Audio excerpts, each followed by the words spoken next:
Yes, what is up, everybody? Welcome to another episode of In Soccer We Trust. I'm flying solo tonight. We got a lot to talk about in this recap of the U.S. men's national team against Trinidad and Tobago, so let's get after it. What is up, everybody? Welcome to BJ Callahan's favorite podcast. I know Jimmy's done that, but I haven't had a chance to say that before, so welcome in. It's going to be me rolling solo tonight, and we've got a recap of Trinidad and Tobago. And as a reminder, Charlie was on vacation this week. Jimmy is traveling the world as a global citizen, and they're both, hopefully both, going to be back in again for tomorrow's episode. So we're going to do a full deep dive where we can maybe debate and argue a little bit in more details. But for tonight, I'm going to be arguing with you guys in the comments. So make sure you're checking those in. Make sure you're commenting, like, subscribe if you haven't already, and turn those notifications on so you can join our live shows anytime that we do them. So let's have some fun with this. So before we get really into things, let's start with tonight's starting lineup. If we could bring that up, producer Alex. Man, he's got quick fingers tonight. He's trying to get this thing moving. So, I mean, look, when I think about this team, it's pretty close to what I wanted. Zendejas is the one player that I think, again, struggled tonight. And when I say struggled, I want to preface tonight in the fact that this was probably the easiest group the U.S. has ever had in the Gold Cup.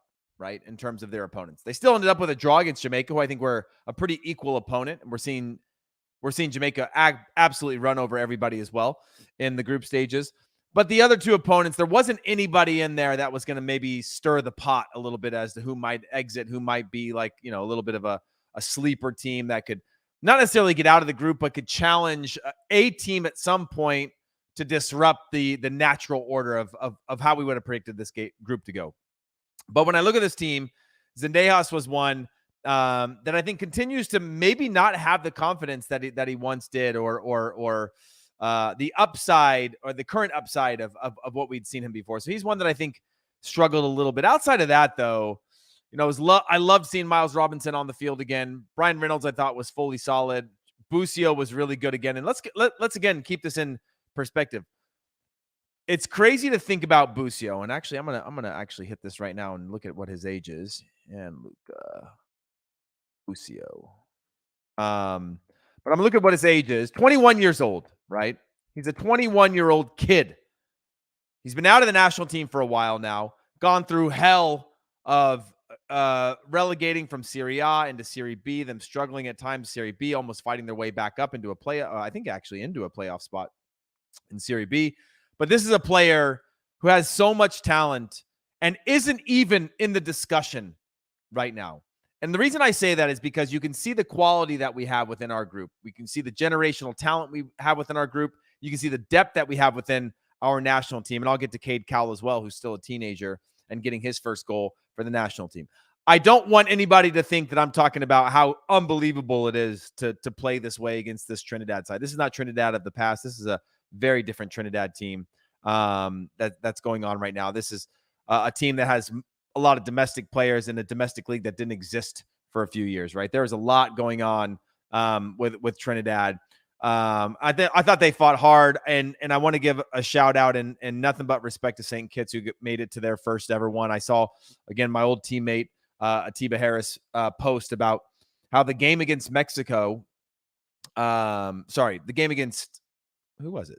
I can't remember what he had said, but it may have been a doubleheader. But he talked about there was 68,000 tickets had been sold, or something around that range. Don't quote me on the exact number, but it was more than the actual population of St. Kitts and Nevis. And so shout out to them in the development of that, because I don't want it to get lost in the fact that I'm all about developing the game and growing the game wherever we have to, especially in CONCACAF, because we have so many nations that need that type of support. So I don't want to get caught between the idea of respect for putting out a team that competed hard and just the differences in quality. And I think there was obviously a huge difference in quality in this one. People saying Busio sucks. Wow, Busio linked to Atleti. I like that. Busio linked to Inter Miami. That's a funny one. But I thought Busio is solid, and the reason I say that again is because we're going to get into Jesus Ferreira here in a little bit. It might stir the pot. It might make some of you upset, but what we're not going to do is compare him to the other strikers. We're not going to compare him to Erling Haaland, but we're going to compare him to himself and where he's been, where he started, and where he's going as a 22-year-old. And I think that's a really important conversation, because we can judge a book, we can write him off, we can say he doesn't have it, we can say all these things, but his goal scoring is undeniable, and he's still young. And this is a player, by the way, who has been a striker for only a couple of years of his life. Granted, he's still really young, but a proper striker, maybe 18 months as a striker. He'd been a withdrawn or a false nine a lot of that time, and he's learning that position, and his ability to score goals is undeniable at this point. And while I still think he fits 3 in the depth chart, having a player that's 22 years old, scoring like he's scoring and as hungry as he is, as your number 3 in the depth chart, that's got to make you excited. And if you don't like that, if you don't like the fact, if you want to say, hey, Jesus Ferreira, but look who he scored against, right? It's Grenada, it's St. Kitts, it's Trinidad. Guess what? And I said this, I tweeted this, Landon Donovan, Eddie Johnson, Brian McBride, Clint Dempsey. These guys all played, a lot of these guys, not Eddie, but a lot of them, over 100 caps for the national team. And a lot of those are against below average opponents within CONCACAF, whether a friendly or in tournament play and things like this.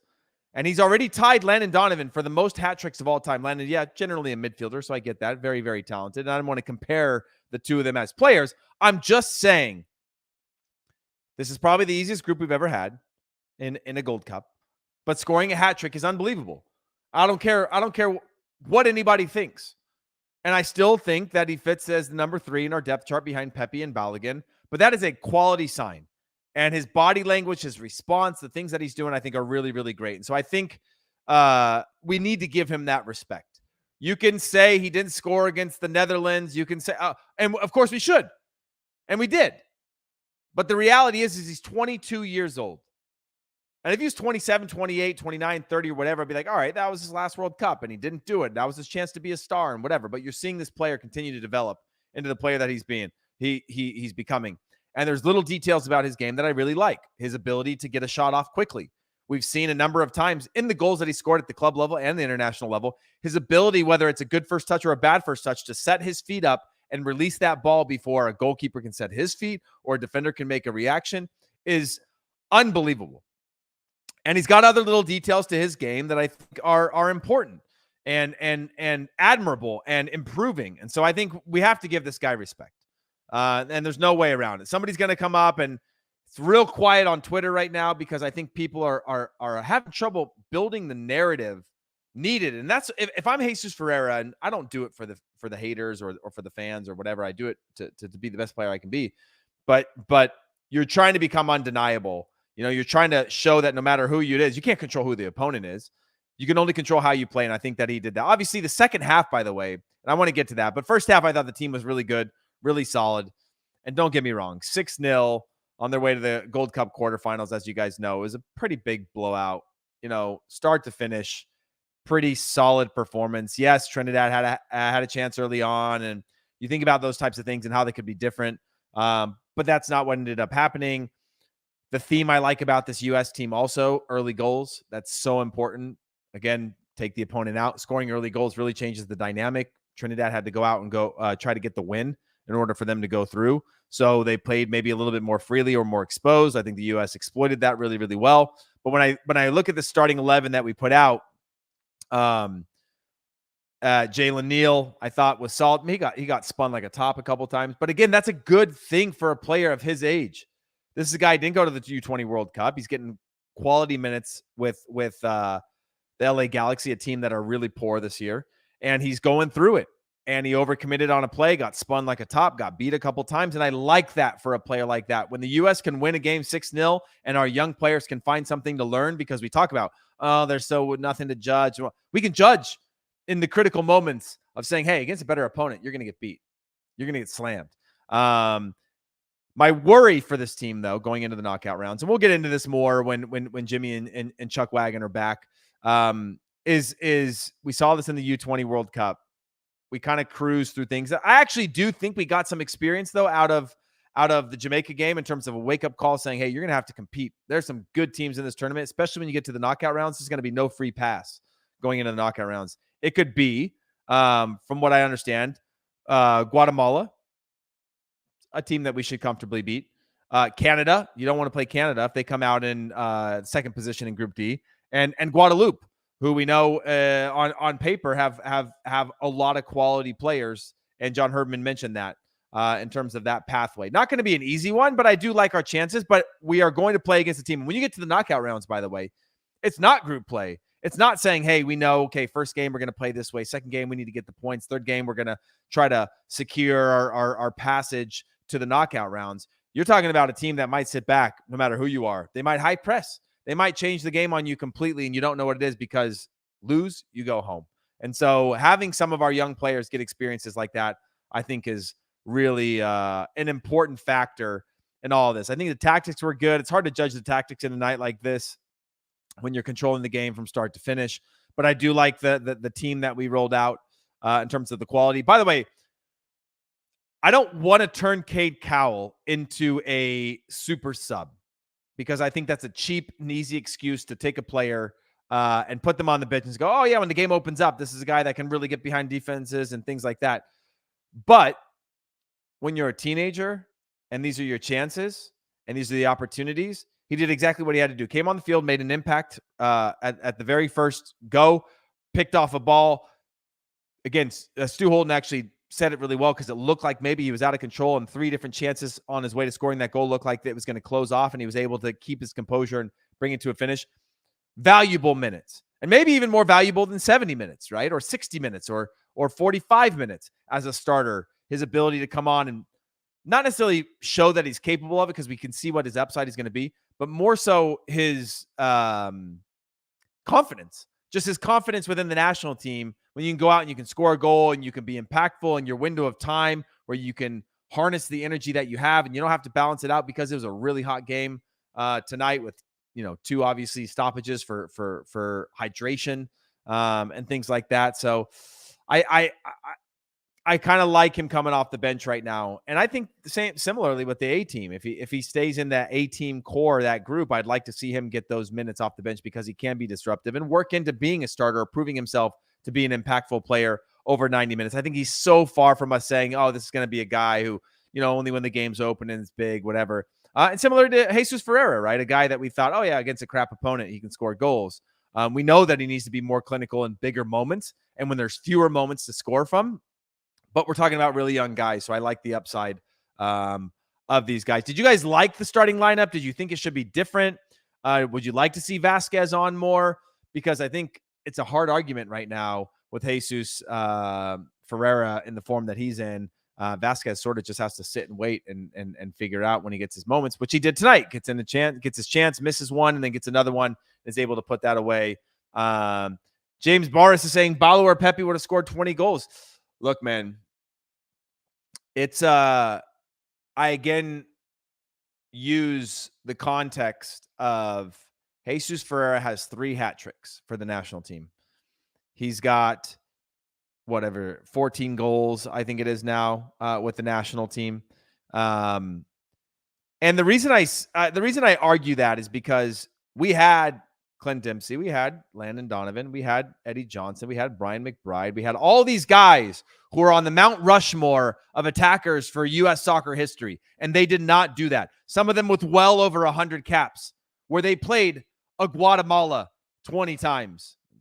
Exaggerated. But they played against smaller Caribbean nation multiple times. They played against smaller Central American nations multiple times, where we're expected to dominate, where we get a number of goals, and the hat tricks don't come.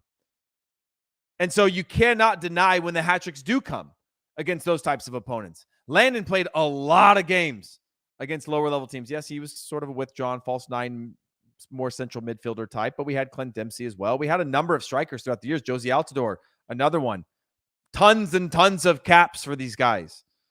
And they weren't able to get multiple hat tricks. So you could say these guys would go out and score 20, but the way the game goes sometimes you might score. I was in the game that still held for the record of 8-0 was the largest win for the U.S. ever. I think it's been tied since my game.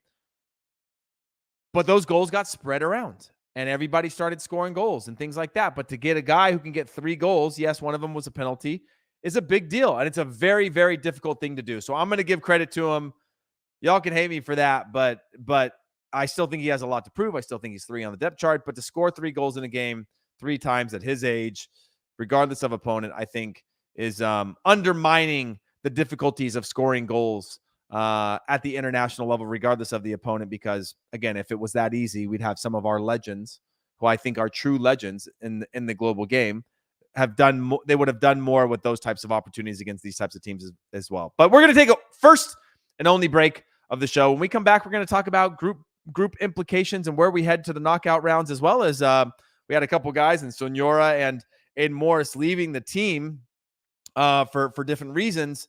And we're going to talk about maybe who we should bring in, because I've got a few ideas, so don't go anywhere. You going to start the engine sometime soon, Erica?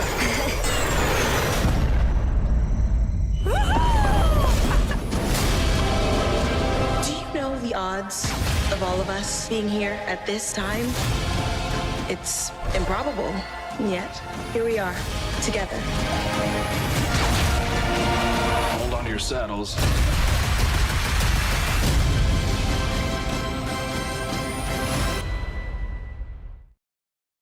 Welcome back, everybody. Hey, guess what? The Golazo Network's flagship show, Morning Footy, is now a podcast. Susanna Collins, Charlie Davies, yes, that Chuck Wagon Davies, Nico Cantor, Alexis Guerreros, Jenny Chu, and guests bring you the latest news, analysis, and exclusive interviews every weekday morning. Get your morning started off on the right foot with Morning Footy, a soccer culture-driven morning soccer show for fans of all stripes.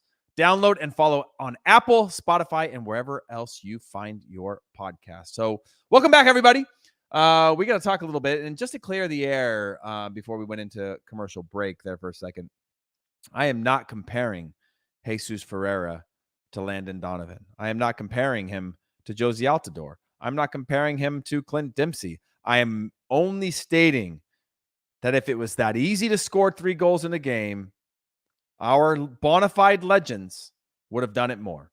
And it's not that easy.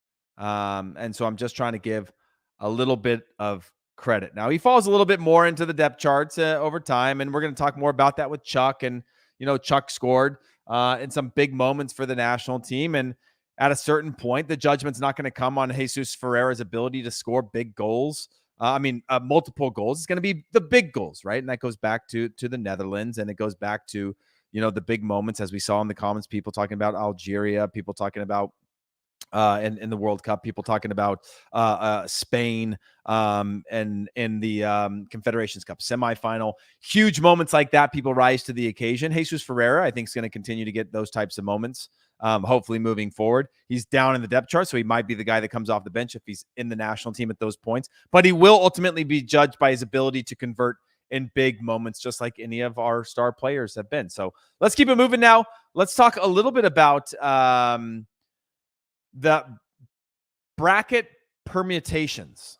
Now, if as I mentioned before, the U.S. finishes on top of the group. So group A1 will be the U.S., Jamaica will be A2, and the U.S. will be playing against D2, I believe. Is that right, producer Alex? D2 will play against. And those games still yet to be played, but it could be Guadeloupe, it could be Guatemala, or it could be Canada that plays out in that one. So I think it's a really big one for the U.S. We'll get into all the previews. We got plenty of time for that, so don't worry about those types of things. But that could be the next challenge, depending on who that one is, to see which of our players are really knocking on the door to our quote-unquote A team. Obviously, it's a big pool of players. We're seeing this team come to life. We're seeing the confidence. We're hearing in the broadcast and from some of the players just how unified this group is. And you build on those types of wins. You build on that type of culture. So I think it's really important to continue to back these guys and really challenge them, right? Because it is win the Gold Cup or bust at this point. With the goals that we've scored, with the talent that we have in this group, or compared to other teams, I think it is win the Gold Cup or it's a bit of a failure. And that's always been the case, regardless. And by the way, that our show tomorrow is going to be at our normal time at 1 p.m. Eastern time, 10 p.m. Pacific, for all of you that are regular live listeners. But overall, just a really solid performance from the U.S. tonight. Difficult, again, to judge as a group performance, but they went out and it was a professional, solid performance. But let's talk about some fresh faces. And I want to get your guys' take if you could have anybody come back into this one. Obviously, Alan Senora, hamstring strain, and Aiden Morris departed camp for personal reasons. Not exactly sure. I think he's probably a ways out of the national team anyway at this point, so it wasn't like he was leaving a ton behind. Hasn't really been able to show his ability to convert his club level to the national team level, and is another player that I'd like to see maybe in a different or new environment outside of his comfort zone, because clearly when he came into the national team outside of his comfort zone, we haven't seen that type of conversion. And the more you can put players in the difficult environments, whether that's with clubs, whether that's in getting called in the national team, those types of things, the better they're going to become as players. But who would you guys like to see? I don't know. Maybe any word on Tyler Adams? Anybody thinking about players that could be called in to this knockout rounds, knowing that we can call a couple players? Paxton Aronson says Jack. That's not a bad shout. I think the hard part right now is you're entering that July period where they're going to go into preseasons. So it's got to be, certain players that I think could come in and be impactful. I don't think you want to take a player out of a club environment unless they're going to be a contributor. Noah Buck, that's a good shout. I'm not against that one. Any other thoughts as to who could come in? Again, I like the Tyler Adams one just because I remember I played in the Confederations Cup, and I was one of, I think, 2 players that came from Confederations Cup to Gold Cup. That was actually me and Chuckwagon, but Steve Cherundolo was injured in that one. He came into the Gold Cup with the BC team that was in the Gold Cup, and so there's only a couple of us that came over, but it was good to see him come over. Ooh, Luna, by the way, that one just distracted me. I like the shout for Luna. I don't know where he fits into this, but I do like the idea of getting him on the field underneath the strikers, playing with a single. We see with James Sands, I think that's working. Stick with that. Obviously, the deeper you go, the more you're gonna have to question, like, do we go with the double pivot? What do we do in this type of situation? But I like Luna. I called the game for Luna recently, and he spent the first half in the central midfield and was just so good on the ball and so clean. Ended up getting the assist on the game winner, or maybe it was tie, but whatever it was a big moment for Luna, who at that point had spent the second half on the wing, but started having more of a floating role. And I like when you have a player like that can float around and be impactful in those sorts of ways. I just, again, it was a game tying assist to Justin Glad from Luna, but just that impact I really like. Who's realistically available? That's tough to say. I mean, there's so much that goes into this. We've seen it before in tournaments after the group stages in the Gold Cup where players come back in. If Tyler Adams is at a point where, we're seeing that now with Robinson in the back line of just starting to get those reps and get those minutes in him where you can work him back up. If you're Tyler Adams, clearly you don't have anything to prove, but if it's a good opportunity to get some reps, be in the national team, spend some time amongst the medical staff, get really dedicated treatment before going in back to the club environment, or if he's in the middle of maybe a potential transfer and it's easier to just stay with the national team in that environment, I think that could be a really good solution. So that's one that I that's the one that just keeps coming to mind, of just don't know where he's at in his journey for health wise, but would love to see that as a potential solution. Or any other player, by the way, who's maybe not going back to their club and is waiting on a transfer and those types of things. Like when I thought about Timo Weah until he did his deal with Juve, he was another one that was coming to mind of being like, well, it would be great to have him in and keep him with the national team as he starts to work out his club career. But those are the thoughts there that I have on it. Any other thoughts for anybody that they want to throw into this show before we wrap this thing up? Obviously, I see a few hoppies in here. Is Tyler the captain no matter what in your mind? I think captain is all relative, right? He's got to be on the field.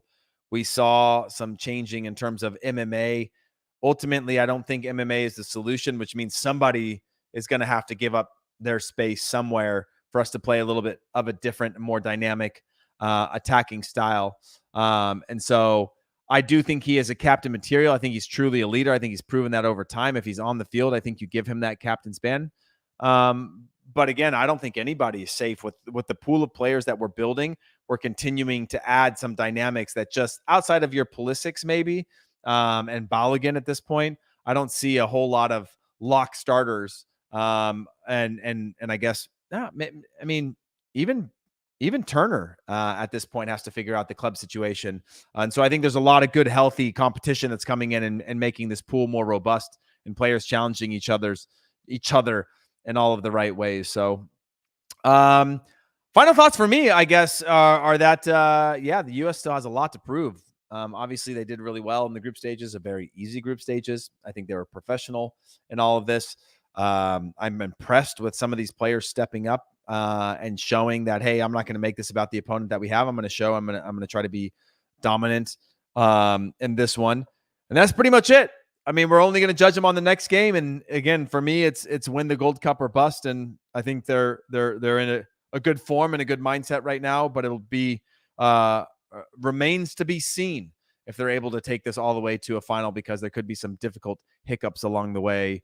And we will see how that all plays out. But again, we will see you all tomorrow, 1 p.m. Eastern time, 10 p.m. Pacific.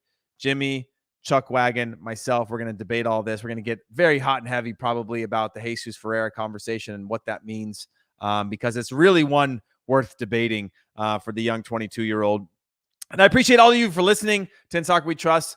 If you haven't already, take a minute, leave us a rating and a review on your favorite podcast platform or on Apple, Spotify, Stitcher, anywhere you listen to your podcast. We're also available as video. And we do this thing live most of the time. So make sure you turn those notifications on so that you can join us live anytime that we go live, and chuck those comments into us, because it's only as fun when you guys are participating on the conversation. We see it all on Twitter when you communicate with us on the In Soccer We Trust Twitter account or on our personal accounts. We see it when you're live in the comments here. We see the comments anywhere that you listen to your podcast. So I appreciate all of you guys joining in on the conversation consistently. It's a big moment for U.S. soccer. So on behalf of myself, producer Des, producer Alex, Jimmy Trashcam, Cream Cheese, Conradinho, Conrad, and Charlie Chuck Wagon Davies, I appreciate all of you, and we will see you guys tomorrow. Peace.